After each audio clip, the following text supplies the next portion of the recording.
Son günlər Abşeron yarımadasında xüsusilə dənizkənarı ərazilərdə çərtkələrin kütləvi müşahidə olması ilə əlaqədar monitorinqlər aparılıb.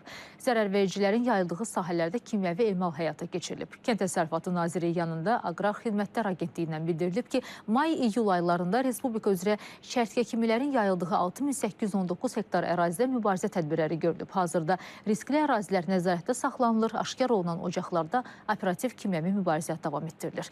Mütəxəssislər çərtkələrin son illər geniş yayılmasını əsasən iqlim dəyişiklikləri və temperaturun yüksəlməsi ilə əlaqələndirirlər.